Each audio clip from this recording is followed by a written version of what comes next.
우리가 사사기를 계속 읽어왔고 봐왔는데 이제 마지막 사사인 삼손만 남았습니다. 이 삼손을 본격적으로 들어가기 전에 오늘은 요한복음 말씀을 좀 같이 나누고 삼손 얘기를 시작하겠습니다. 밤에 예수께 온 니고데모라는 제목으로 말씀 보겠습니다. 여러분, 우리 인생에 중요한 게 참 많죠. 그중 하나가 바로 만남입니다. 대부분의 영화나 드라마가 이 우연한 만남으로 시작하듯이 우리 인생의 만남은 굉장히 중요합니다. 그런데 만남은 좋은 만남이 있고 나쁜 만남이 있습니다. 저 사람은 만나면 안 됐었는데 하고 후회되는 만남이 있죠. 그 사람 때문에 너무 힘들고 그 사람 생각만 해도 가슴이 콱 막히는 만남은 정말 후회되지만 돌이킬 수 없는 만남입니다. 하지만 좋은 만남도 분명히 있죠. 그 사람을 만난 건 행운이야. 하나님의 섭리를 믿는 우리는 운을 믿지 않기 때문에 성경적 표현으로 하면 그 사람 만난 건 정말 축복이야. 그 만남 생각만 하면 마음이 따뜻해져.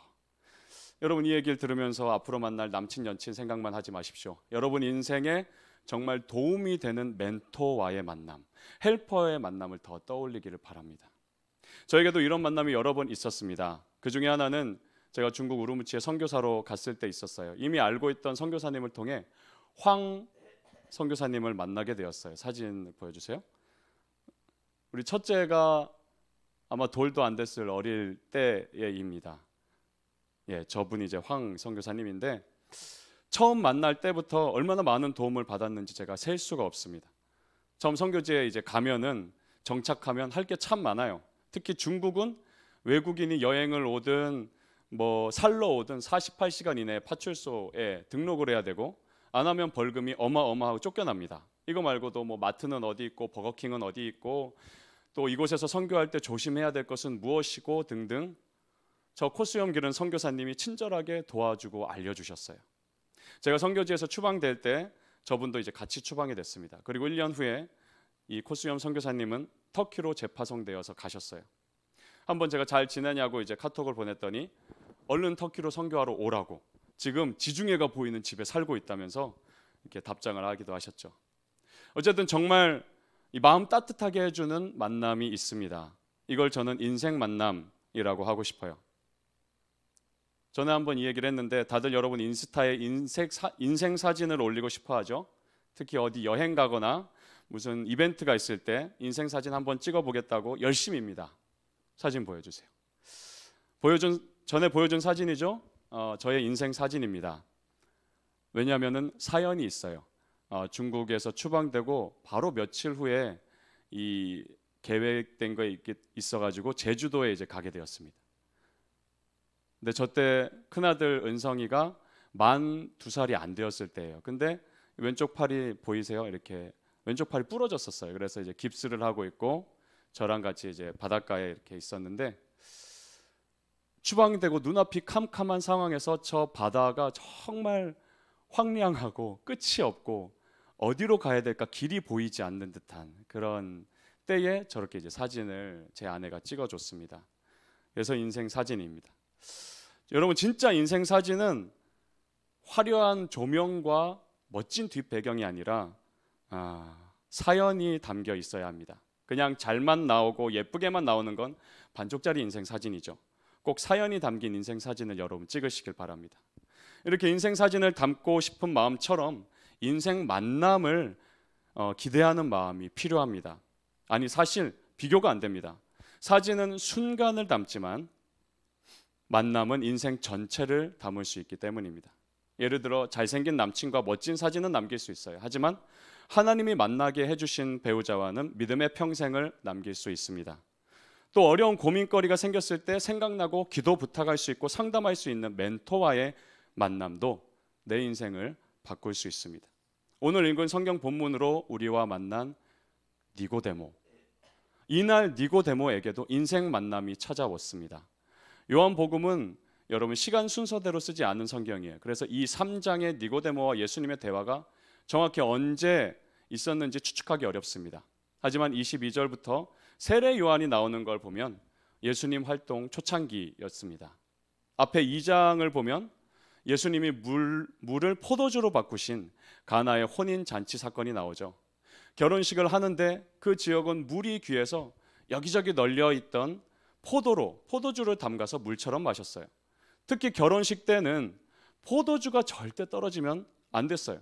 우리나라도 옛날에 잔치하면 식혜가 떨어지면 안 된 것처럼 아주 큰일 나는 것이었죠. 하여간 이 결혼식에서 포도주가 떨어진 것이에요. 기뻐야 할 인생이 문제 하나로 고통이 되듯이 그 기뻐야 할 잔치를 다 망치게 되었습니다. 마리아가 당장 예수님께 가서 알려줘요. 그 다음은 우리가 잘 아는 내용이죠. 항아리 6개에 물을 다 채우라. 채웠더니 파티 매니저에게 갖다 주라.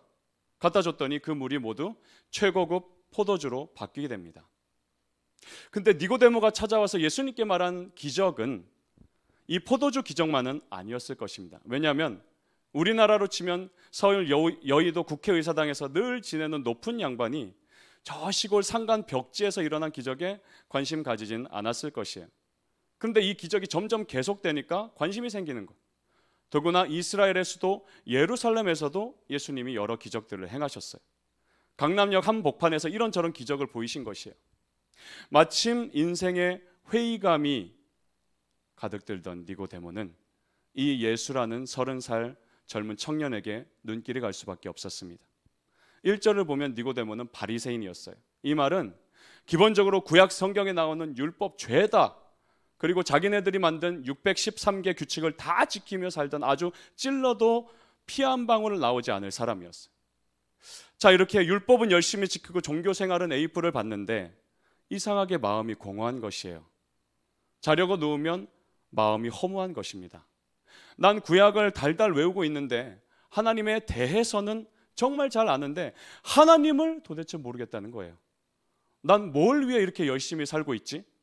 잠도 못 자고 고민하다가 용기를 내서 예수님을 찾아간 것입니다. 2절을 보면 그가 밤에 예수께 와서, 여러분 같이 있던 다른 제자들이 속으로 엄청 짜증을 냈을 거예요. 이제 자려는데 고위직 공무원이 왔다니 뭐 사과라도 깎아서 내놔야겠고 몸은 피곤하고.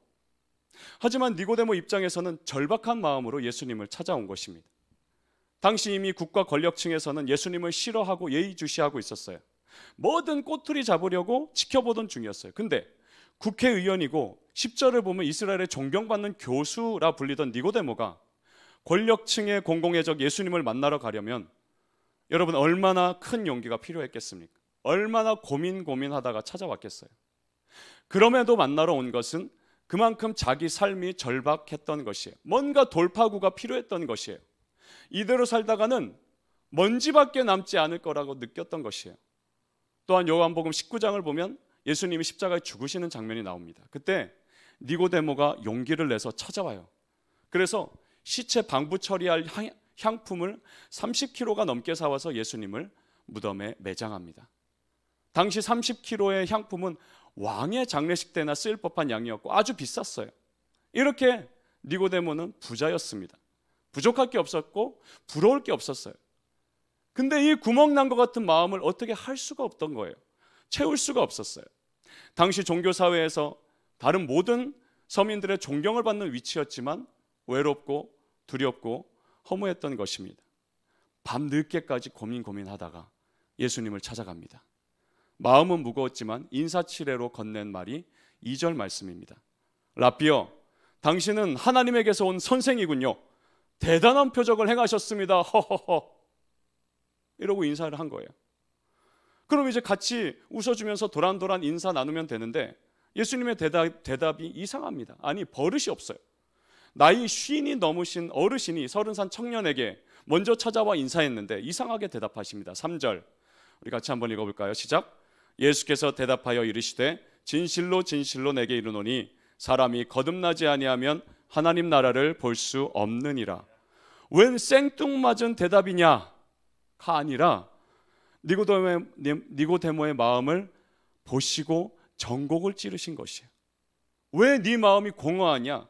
왜 네가 겉으로는 부족한 것 없지만 속은 허전하냐? 거듭나지 않았기 때문이다.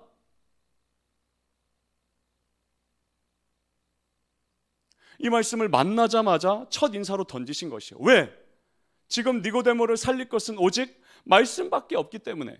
인생 만남은 인생 말씀을 남깁니다. 좋은 멘토가 곁에 있는 사람은 그 사람이 던져준 말 한마디가 평생 생각이 납니다. 잊으려고 해도 잊혀지지가 않아요. 아, 그때 그렇게 말씀하셨지? 이 문제는 이렇게 결정해야겠다. 이때는 이걸 선택해야겠다. 좋은 만남을 통해 얻게 되는 가장 중요한 것은 좋은 말씀입니다.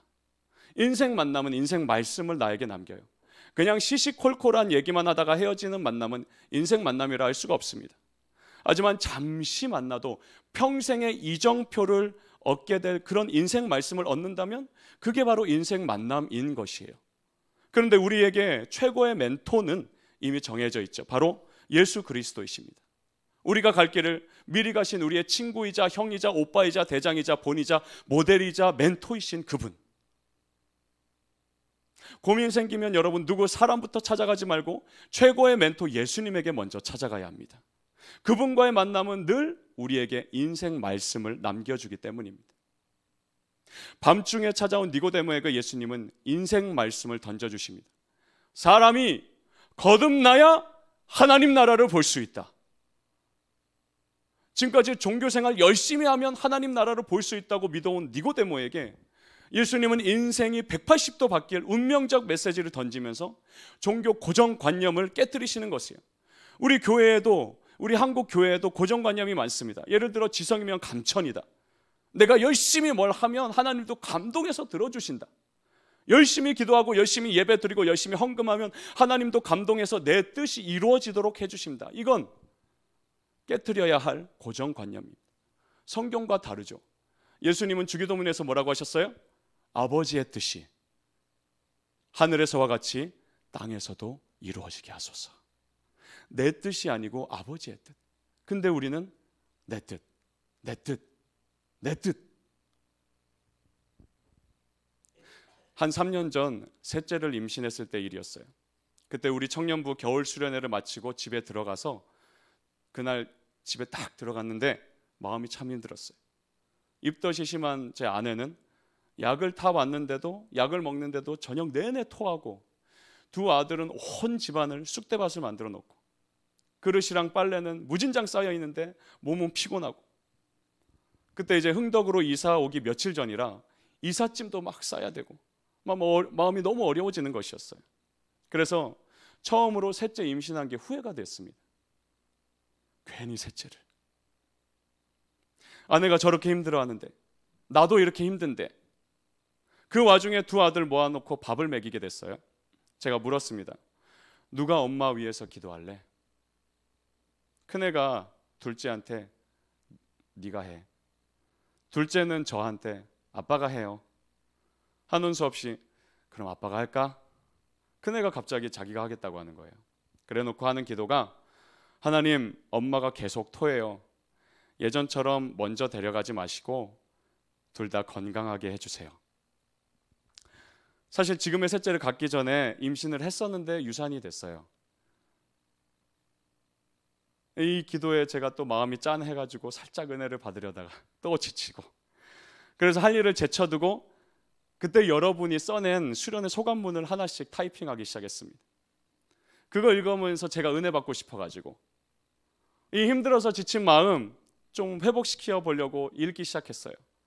그렇게 한 명 한 명 소감을 읽는데 마음이 조금씩 회복되기 시작했습니다. 어떤 청년은 수련의 소감을 랩으로 써서 냈어요. 그때 다시 읽어봐도 참 라임을 잘 맞췄어요.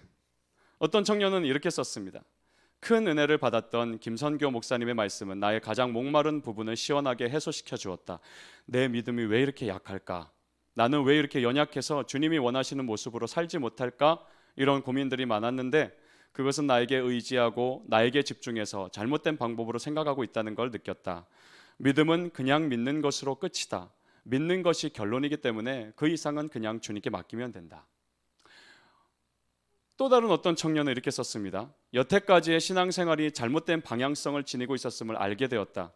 그래서 내 모든 자랑과 영광이 이제는 내 마음속에서 사라지고 하나님의 뜻과 계획에 순종하기 위해 내 삶까지도 내던질 수 있는 사람이 되고 싶다고, 되게 해달라고 기도하게 되었다. 여러분도 한 번씩 지난 수련의 소감집을 한번 읽어보세요. 우리 소감이 막 화려하진 않습니다. 하지만 진솔해요. 우리 얘기입니다. 그날 그렇게 여러분의 소감을 읽어가면서 은혜가 제 마음을 적셔갔어요. 지금 잘 기억나지는 않지만 그날 이렇게 결론 내린 것 같아요. 그래, 고생하고 있지만 셋째 아이도 하나님의 뜻일 거야. 여러분, 이것이 고난이 주는 유익입니다. 여러분에게는 일면 미안하지만 제가 최근 시작한 기도가 있습니다. 주님, 우리 청년들에게 고난도 주시옵소서. 우리 청년들에게 고난을 주시옵소서. 일마다 잘 되고 이것저것 괜찮고 별 어려움이 없으면 우리는 기도하지 않게 됩니다. 아니, 오히려 원하는데 잘 취업하고 시험 패스하고 맡은 일 잘 되다 보면 교만해져서 기도 손 모으지 않게 됩니다. 그러다 보면 하나님 뜻에 관심이 없어지고 그저 내 뜻, 내 마음 가는 대로 살게 되어 하나님 구하지 않게 됩니다. 오늘 니고데모가 밤에 예수께 찾아왔죠. 청년들 중에도 고난이 오고 너무 힘들면 밤에 저를 찾아오고는 했어요. 그런데 요즘은 거의 없습니다. 무소식이 희소식이라고 별일 없이 잘 지내는 거 물론 좋습니다. 하지만 그러다 보니 하나님은 멀찍이 두게 되고 우리의 믿음의 야성은 약해지고 하나님을 향해 안테나를 바짝 세우고 귀 기울이던 모습은 희미해져 가는 것입니다. 누굴 만나기 전에 주님, 이 사람 오늘 만나려는데 주님 생각은 어떠세요? 뭔가 결정 내리기 전에 주님, 이 문제를 결정하려는데 주님의 뜻은 어떠세요? 일상에서 하나님을 찾고 구하는 그 살아있는 믿음을 찾아보기 어려운 시대가 되었습니다. 더 나아가 기독교의 핵심은 거듭남인데 아무리 교회를 다녀도 거듭나지 못한 채 사는 게 별로 대수롭지 않은 한국 교회가 되었습니다. 이럴 바에는 좀 고통스럽더라도 고난을 겪는 게 필요합니다. 눈물 짜낼 정도로 고난이 찾아와 하나님 앞에 무릎 꿇고 부르짖는 믿음의 야성이 우리를 새롭게 할 것입니다. 어쨌든 마지막 청년의 소감처럼 내 뜻이 관철되길 바라는 게 우리 신앙의 고정관념입니다. 하지만 성경은 하나님의 뜻이 이루어지는 게 진리라고 가르쳐줍니다. 지금 니고데모에게도 이런 종교 고정관념을 첫 대화부터 지금 깨트리고 계시는 것이에요. 당시 이스라엘에서 최고의 종교 지도자이자 성경학자인 니고데모에게 지금 한국 교회로 치면은 대형교회 수석 장로님에게 너 거듭나야 돼. 너 아직 다시 태어나지 못했어. 몸은 살았으나 영적으로는 죽은 상태야. 네 믿음이 머리에서 가슴으로 안 내려왔어. 니고데모가 뒤통수를 탁 세게 맞은 것이에요. 지금까지 종교행위 열심히 하면 하나님 나라 들어가는 줄 알았는데 아니라고? 거듭난다는 건 또 뭐야? 그래서 횡설수설하죠. 4절을 봅시다. 사람이 두 번째 엄마 뱃속에 들어갔다가 날 수 있습니까? 영적인 일이 이해가 안 되는 것이에요. 예수님이 친절하게 좀 더 자세히 설명하십니다. 5절, 사람이 물과 성령으로 거듭나야 한다. 엄마 뱃속에 들어갔다가 다시 나와야 거듭나는 게 아니라 성령으로 거듭난다. 즉 눈에 보이지 않지만 내 안에 성령이 들어오셔서 내 죽은 영혼을 살리시는 것입니다. 내가 걸어는 다니고 먹기는 많이 먹고 자기도 잘 자고 몸은 잘 다니는데 내 속사람이 생명력이 없어.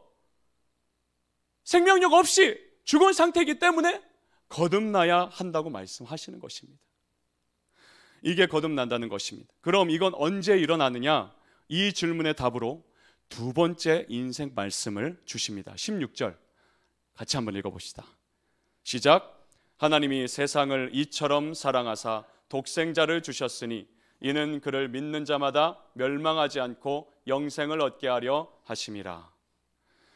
이 성경 총 31,102절 중에 가장 유명하고 잘 알려진 구절이죠. 하지만 오늘 이 16절을 우리 진지하게 들여다봅시다. 하나님이 세상을 이처럼 사랑하사. 여기서 이처럼은 이렇게나 많이, 이렇게나 놀랍게가 아니에요. 여기서 이처럼은 앞뒤를 연결하는 방법적인 비교를 말하는 것입니다.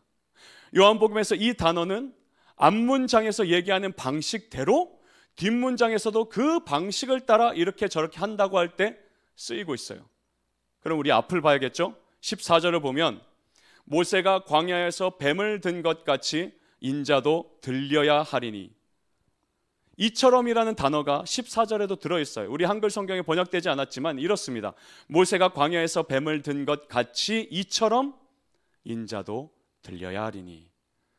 지금 14, 15, 16절이 따로 노는 게 아니라 한 덩어리라는 걸 알 수 있어요. 그럼 하나님이 세상을 이처럼 사랑하사라고 할 때 세상을 어떻게 사랑하셨다는 겁니까? 14절에 그 답이 나오죠. 모세가 광야에서 뱀을 든 것 같이 이처럼 인자도 들려야 하고, 이처럼 하나님이 세상을 사랑하셨다는 것이 됩니다. 모세가 광야에서 뱀을 든 사건은 민수기 21장에 나와요. 출애굽한 이스라엘 백성이 광야길을 걷다가 너무 힘들다고 불평하고 하나님을 원망합니다.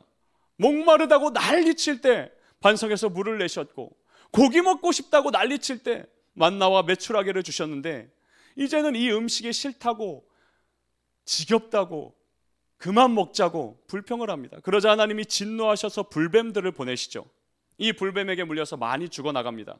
이 불뱀은 불살모사라고도 하는데 독사예요. 독이 세서 물리면 거의 죽습니다. 이 불뱀들이 몰려와서 여기저기 물고 다니니까 사람들이 죽어나가고 너무 아팠죠. 그제서야 회개합니다. 민수기 21장 7절, 우리가 여호와와 당신을 향하여 원망함으로 범죄하였사오니 여호와께 기도하여 이 뱀들을 우리에게서 떠나게 하소서. 모세가 기도하자 하나님 말씀하십니다. 8, 9절, 여호와께서 모세에게 이르시되 불뱀을 만들어 장대 위에 매달아라. 물린 자마다 그것을 보면 살리라. 모세가 놋뱀을 만들어 장대 위에 다니 뱀에게 물린 자가 놋뱀을 쳐다본 즉 모두 살더라. 놋뱀은 구리로 만든 가짜 뱀입니다. 이 놋뱀을 장대 위에 매달아서 잘 보이는 곳에 세워놨어요. 불뱀에 물린 사람들에게 기쁜 소식이 전해집니다. 저기 저 놋뱀을 보기만 하면 온몸에 독이 싹 사라지고 죽지 않을 수 있대. 에이 설마 하면서도 하나님 말씀이니까 믿어보자 하고 이 아픈 몸을 질질 끌고 나와서 놋뱀을 본 사람은 다 죽지 않고 살아났어요. 하나님이 세상을 이처럼 사랑하사의 이처럼은 바로 이 놋뱀 사건을 가리키고 있어요. 모세가 광야에서 뱀을 든 것 같이 인자도 들려야 하리니 이는 그를 믿는 자마다 영생을 얻게 하려 하심이니라. 인자는 예수님 자신을 나타냅니다. 광야에서 들려진 놋뱀처럼 인자도 나무에 달려 들려져야 했습니다. 십자가에서 손과 발이 못이 박혀 들려야 했어요. 우리 죄에 대한 저주와 벌을 대신해서 십자가에 들려야 했습니다. 칠흑같이 어두운 밤, 그 인생의 괴로운 밤마다 아무 생명력 없이 살아가는 우리에게 거듭남이라는 새 생명의 은혜를 주시려고 예수께서 십자가에 달리셔야 했던 것입니다. 자꾸만 똑같은 문제에 넘어지는 나로 살지 않고 내 안에 살아계신 하나님으로 살 수 있도록 십자가에 들려야 했습니다. 16절에서 말하는 이처럼 사랑하사는 바로 이 십자가 사랑을 말하는 것이에요. 그래서 독생자를 주셨으니. 우린 여기서 중요한 한 가지를 발견합니다. 복음의 일방성이에요. 이 16절은 세상의 원리와 정반대입니다. 세상대로라면 이렇게 써야 했습니다. 하나님이 세상을 사랑하시고 세상도 하나님을 사랑하니까 독생자를 주셨으니. 세상의 모든 것은 쌍방성입니다. 기브앤테이크가 세상에서는 진리예요. 오고 가야 합니다. 가는 말이 고와야 오는 말이 곱습니다. 요즘은 이 속담도 무너져서 가는 말 고와도 오는 말 곱지 않을 때가 많죠. 그래도 대부분의 경우엔 그렇습니다. 기브앤테이크로 모든 관계가 형성이 됩니다. 남녀 간에 서로 사랑한다면서 실제 일방적 사랑이면 오래 못 갑니다. 불행하죠. 난 널 무조건적으로 사랑해. 그래도 사실 캐곡해보면 조건이 있어요. 완전 무결점 무조건 사랑은 이 세상에 존재하지 않습니다. 그런데 우리 16절을 봅시다. 하나님이 세상을 이처럼 사랑하사 자기 외아들을 십자가에 못 박기까지 한 사랑이에요. 근데 이 사랑에 대한 세상의 반응이 쓰여 있지 않습니다. 하나님의 사랑은 일방성이에요. 세상의 반응, 즉 우리의 반응을 전혀 고려하지 않은 무조건 사랑입니다. 여러분을 향한 하나님의 사랑은 계약서가 없어요. 세부 조건이 없습니다. 우리가 말씀대로 살려고 노력해야 사랑받는 거 아니에요. 하나님은 우리가 뭔가 반응을 보이기 전에 이미 당신의 사랑을 영원히 받을 존재로 태어나게 하신 것입니다. 단지 그동안 우리가 모르고 살아왔을 뿐입니다. 이 16절에 세상의 반응이 써있지 않은 게 바로 복음인 것입니다. 이 하나님과의 만남이 인생 만남이고, 이 16절에 담긴 하나님의 소나기 같은 사랑을 깨닫는 것이 인생 말씀을 발견하는 것입니다. 그분은 우리의 반응과 상관없이 독생자를 주셨어요. 그래서 예수를 믿는 자마다 멸망치 않고 영생을 얻게 하셨습니다. 이렇게 예수를 믿는 자가 바로 3절에서 말하는 거듭난 사람입니다.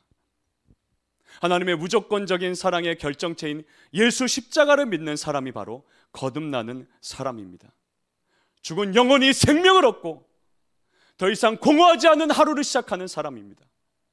나는 세상에서 자유하다라고 외치는 사람입니다. 소속 신분이 하늘로 바뀌었기 때문이에요. 돈이 좀 없고 직장에서 좀 치이고 시험에 자꾸 떨어지고 뭔가 좀 부족해도 행복할 수 있는 사람입니다. 왜냐하면 그리스도 안에서 나는 새 사람이 되었고, 허전했던 내 가슴이 생명으로 꽉 찼고, 전능하신 하나님이 매일 나와 함께 하시기 때문입니다. 때로 내가 하나님을 잊어버리고 내 마음대로 살 때도 조금도 변함없는 사랑으로 날 끌어주시기 때문입니다. 때로 내가 거듭난 게 맞는지, 천국 가는 게 맞는지, 구원받은 게 맞는지 의심할 때조차 전혀 변하지 않는 사랑으로 날 안아주시기 때문입니다. 하나님의 사랑은 늘 이렇게 일방적입니다. 계약서 쓰듯이 쌍방책임이었다면 벌써 이 계약은 깨졌고 사랑은 끝났어요. 하지만 하나님의 사랑은 나야가라 폭포 아래쪽에 있는 돌이 위에서 쏟아지는 엄청난 폭포수를 도저히 피할 길 없이 365일 24시간 내내 맞고 있는 것처럼 일방적으로 쏟아 부어지는 사랑인 것입니다. 여러분, 이제 우리에게 필요한 건 뭘까요? 반응입니다. 이제 우리도 이 사랑에 반응해야 합니다. 갓난 아기처럼 받기만 하지 말고 이제 우리도 반응합시다. 니고데모가 이날 밤 예수님과 인생 만남하고 그 자리에서 믿었는지는 나와 있지 않아서 알 수가 없어요. 하지만 성경에서 힌트를 얻을 수 있습니다. 요한복음 7장으로 가봅시다. 당시 이스라엘 국회에서 예수 정죄법을 찬성해 통과시키려 하고 있었어요. 예수 믿는 사람들은 저주받은 자라고 의견을 모으고 있었어요. 그때 니고데모가 이런 발언을 합니다. 요한복음 7장 51절. 그 중에 한 사람, 곧 전에 예수께 왔던 니고데모가 그들에게 말하되, 우리 율법은 사람의 말을 듣고 그 행한 것을 알기 전에 심판하느냐? 국회의원 72명 중에 자기 혼자 반대표를 던진 것이에요. 정치 생명 끝날 각오를 하고 한 발언입니다. 그리고 아까 읽었듯이 19장에 가면 예수님 시체를 매장할 때 또 니고데모가 나타납니다. 측근들 다 도망간 그날,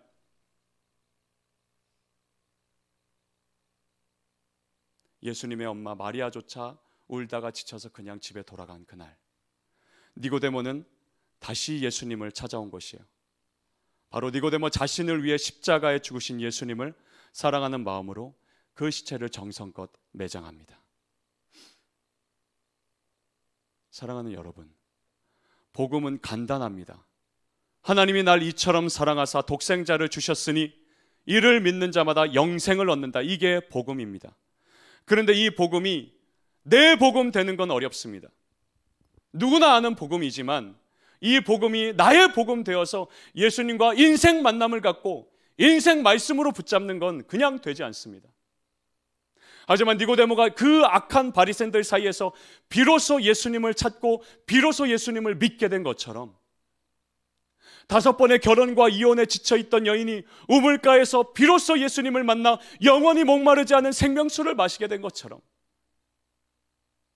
간음 중에 붙잡혀 끌려가면서 이제 나는 돌에 맞아 죽게 되겠구나 하는 두려움과 죄책감이 주는 수치에 짓눌려 있었지만, 그런 나를 정죄하지 않으시고 용서하신 예수님을 비로소 만나 참된 자유를 얻게 된 것처럼, 이 하나님의 사랑, 바로 나 한 사람을 향한 하나님의 무조건적인 사랑을 믿을 때 이 복음은 내 복음 되는 것입니다. 주일마다 듣는 말씀이 인생 말씀이 되는 것입니다. 그 말씀 속에서 예수님과 인생 만남을 갖게 되는 것입니다. 아침에 피곤해 죽겠고 눈이 안 떠지지만 감은 눈으로 잠자리에서 엎드려 은혜를 구하는 자세, 어려운 선택을 앞두고 성경 속 지혜를 구하는 자세, 누구와 트러블이 생겼을 때 정말 욕하고 한 대 때리고 싶지만 엎드려 은혜를 구하는 자세, 하루를 마치며 잠자리에 누워서 하나님 오늘 하루 지지고 볶았지만 감사했습니다 라고 일과를 마치는 자세. 하나님은 소소한 일상 속에서 자신을 찾기를 원하십니다. 때로는 살면서 큰 문제를 만나고 어려운 시험을 만나기도 합니다. 그럴 땐 3일 금식 기도도 해보고 죽자 살자 매달보기도 합니다. 하지만 평상시에는 아침에 일어나서 밤에 잠들기까지 정답게 하나님을 찾기를 주님이 원하십니다. 바로 오늘부터 이 16절의 무조건적인 사랑을 감사하며 하나님과 동행하는 여러분 되기를 주님의 이름으로 축복합니다. 그런 삶이 여러분의 삶이 되기를 주님의 이름으로 축복합니다. 우리 함께 기도하겠습니다. 하나님 아버지, 고민하다가 그 뻥 뚫린 마음의 구멍을 어찌할 수 없어서, 그 허무한 마음을 어떻게 할 수가 없어서 한밤중에 예수님을 찾아온 니고데모를 오늘 우리가 보게 되었습니다. 아버지 하나님, 우리의 인생에도 이렇게 밤이 찾아올 때가 있습니다.